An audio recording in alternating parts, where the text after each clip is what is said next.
আসসালামু আলাইকুম প্রিয় শিক্ষার্থীরা।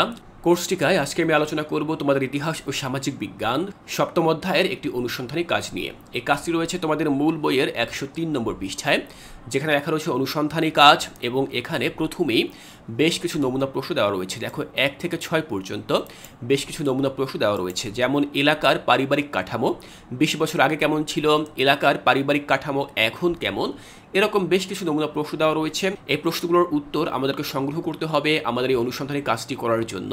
এবং তারপরে দেখো নিচে আরেকটি ছক রয়েছে, এলাকার বয়স্কদের কাছ থেকে তথ্য নিয়ে নিচের চারটি পূরণ করে উপস্থাপন করব। তো দেখো এখানে আমরা যে অনুসন্ধানী কাজটি করেছি সেখান থেকে যে তথ্যগুলো আমরা পেয়েছি তার ভিত্তিতে আমরা এই ছকটি পূরণ করার চেষ্টা করব। তাহলে শিক্ষার্থীরা চলো দেখে নিচ্ছি যে কিভাবে আমরা আজকের এই অনুসন্ধানী কাজটি সম্পন্ন করতে পারি। শিক্ষার্থীরা দেখো আমি এই প্রশ্নগুলোর সমাধান এখানে নমুনা হিসেবে লিখে রেখেছি। আমাদের প্রথম প্রশ্ন হচ্ছে এলাকার পারিবারিক কাঠামো 20 বছর আগে কেমন ছিল। তো আমি উত্তরে লিখেছি 20 বছর আগে বেশিরভাগ পরিবার ছিল বড়, যার মধ্যে দাদা দাদি, চাচা চাচি, মামা মামি এবং তাদের সন্তানরা একসাথে থাকতো।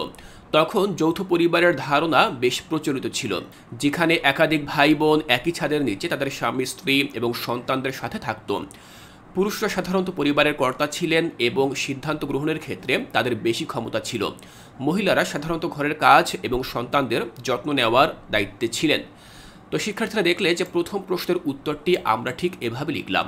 তো দেখো আমি এখানে আমার এলাকার গত 20 বছর আগের যে পারিবারিক কাঠামো ছিল সেটি আমি উল্লেখ করলাম। তুমি চেষ্টা করবে তোমার এলাকায় খোঁজ খবর নিয়ে অনুসন্ধানী কাজের মাধ্যমে এই পারিবারিক কাঠামোটি কেমন ছিল সেটি খুঁজে বের করতে। তো দেখো এরপর 2 নম্বর প্রশ্নে জানতে চাওয়া হয়েছে এলাকার পারিবারিক কাঠামো এখন কেমন। অর্থাৎ এর আগে আমরা দেখেছি গত 20 বছরে কেমন ছিল, এখন আমরা দেখব যে বর্তমানে এলাকার পারিবারিক কাঠামো কেমন। তো দেখো আমি উত্তরে লিখেছি বর্তমানে এলাকায় ছোট পরিবারের সংখ্যা বৃদ্ধি পাচ্ছে। অনেক পরিবারে কেবলমাত্র মা বাবা এবং তাদের সন্তানরা থাকে।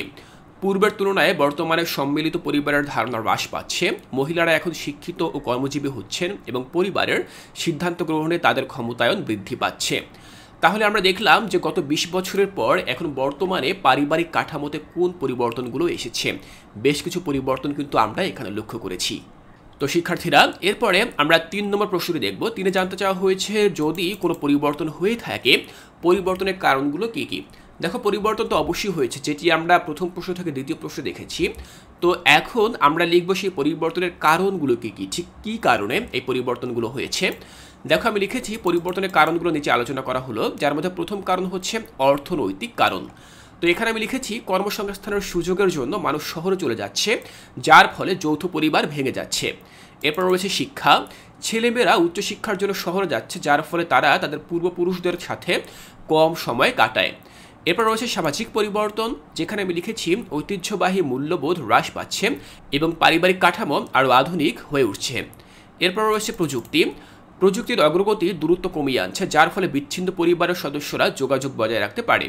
তাহলে শিক্ষার্থীরা আমরা দেখলাম যে 3 নম্বর প্রশ্নে যে পরিবর্তনের কারণগুলো আমাদের কাছে জানতে চাওয়া হয়েছে সেগুলো আমরা কতটা সহজভাবে উল্লেখ করলাম। আমি আশা করছি এই প্রশ্নগুলো তোমরা খুব সুন্দরভাবে লিখতে পারবে। এরপর দেখো পরবর্তী যে প্রশ্ন, সেখানে জানতে চাওয়া হয়েছে এলাকার উন্নয়নমূলক কাজের ধরন 20 বছর আগে কেমন ছিল। তো গত 20 বছর আগে আমার এলাকার উন্নয়নমূলক কাজের ধরন কেমন ছিল সেটি আমাদেরকে এখন লিখতে হবে। তো খেয়াল করো আমি ঠিক এভাবে লিখলাম যে 20 বছর আগে এলাকার উন্নয়নমূলক কাজ সন্তোষজনক ছিল না। তখন নাগরিক জীবনে প্রয়োজনে প্রায় সকল সেবাতেই সংকট ছিল। এগুলোর নিচে আলোচনা করা হলো। তো দেখো সেগুলো আমি লিখলাম। প্রথমত মৌলিক সুযোগ সুবিধার অভাব। তো এখানে আমি উল্লেখ করেছি বিদ্যুৎ, পানি, স্যানিটেশন এবং রাস্তাঘাটের মতো মৌলিক সুযোগ সুবিধার অভাব ছিল। অনেক এলাকায় বিদ্যুৎ সরবরাহ ছিল অনিয়মিত, পানীয় জলের উৎস ছিল দূরবর্তী এবং নোংরা, এবং স্যানিটেশন ব্যবস্থা ছিল অপর্যাপ্ত। রাস্তাঘাট ছিল কাঁচা, যা যাতায়াতকে কঠিন করে তুলত। তো এটি ছিল মৌলিক সুযোগ সুবিধার অভাব।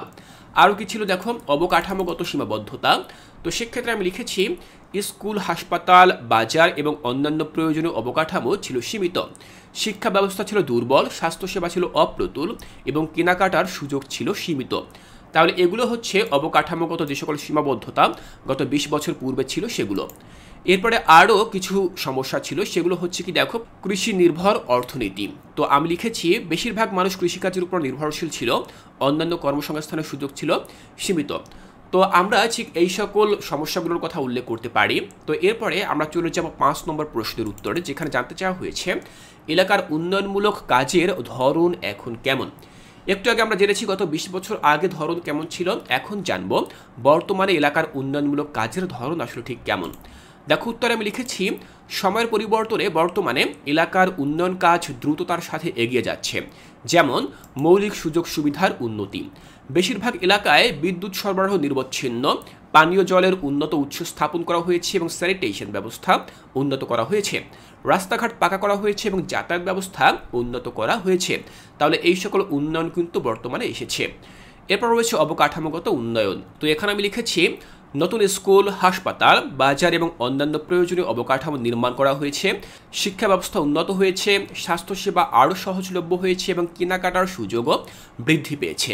এবং সবশেষে আমি লিখেছি বহুমুখী অর্থনীতি। দেখো আগে যেমনটি ছিল শুধুমাত্র কৃষি নির্ভর অর্থনীতি, কিন্তু বর্তমানে এটি হয়েছে বহু নির্ভর অর্থনীতি।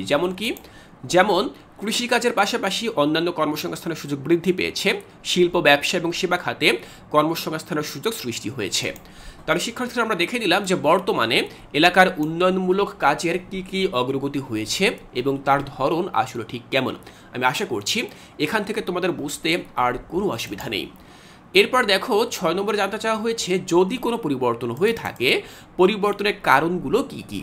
তো শিক্ষার্থীরা পরিবর্তন তো অবশ্যই হয়েছে, যা আমরা এর আগের প্রশ্নগুলোতে দেখেছি। তো এখন আমরা এই সকল পরিবর্তনের যে কারণগুলো রয়েছে সেই কারণগুলো আমরা দেখব। দেখো আমি লিখেছি বিভিন্ন কারণে পরিবর্তনগুলো সম্ভব হয়েছে, নিচে কারণগুলো তুলে ধরা হলো। প্রথমত সরকারি উদ্যোগ। দেখো আমি লিখেছি, সরকার বিভিন্ন উন্নয়নমূলক প্রকল্প বাস্তবায়ন করেছে, যা মৌলিক সুযোগ সুবিধা, অবকাঠামো এবং অর্থনীতির উন্নয়নে অবদান রেখেছে। এরপর রয়েছে বেসরকারি বিনিয়োগ।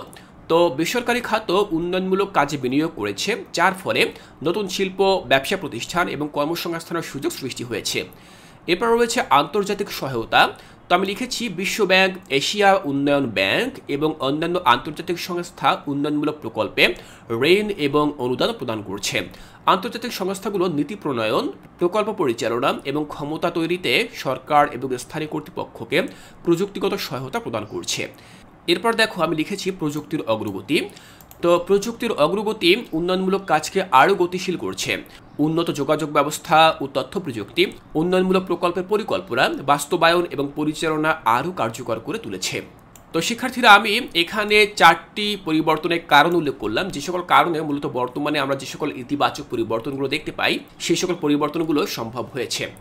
তো আমাদের মূল বইতে 6টি নমুনা প্রশ্ন ছিল। এই 6টি নমুনা প্রশ্নের সমাধান আমি ঠিক এভাবে উল্লেখ করলাম। এর বাইরে কিন্তু তোমরা আরও একাধিক নমুনা প্রশ্ন তৈরি করতে পারো এবং সেই প্রশ্নের সমাধানও কিন্তু তোমাদেরকে তৈরি করতে হবে।